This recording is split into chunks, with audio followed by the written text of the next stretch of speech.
Labdien! Sveicināti! Es skatos, jūs neesat vietējais. Jūs, laikam, esat no ārzemēm. Jā, es esmu atbraucis uz dzimteni nedaudz. Un ja mums te tāda socioloģiska aptauja, mums tādas ģimenes tēmas mēs risinām, ja? Sakiet, lūdzu, nu ko jūs šeit darāt? Es esmu atbraucis šeit uz dzimteni nedaudz savā kāzas ceļojumā. Jums ir kāds ceļojums? Lieliski, lieliski. Bet vai es skatos, jūs viens pats esat? Kur tad jūs otrā puse?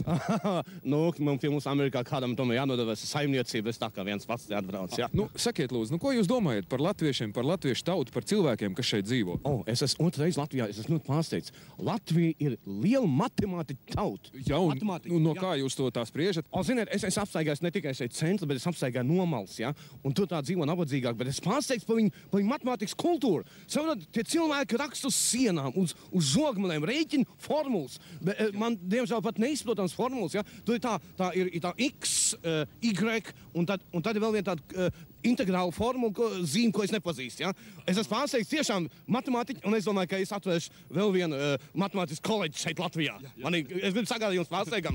Tad es apsveicu jūs ar šādu projektu un ceru, jā, tiešām. Tiešām mēs esam liela matemātiķa tauta.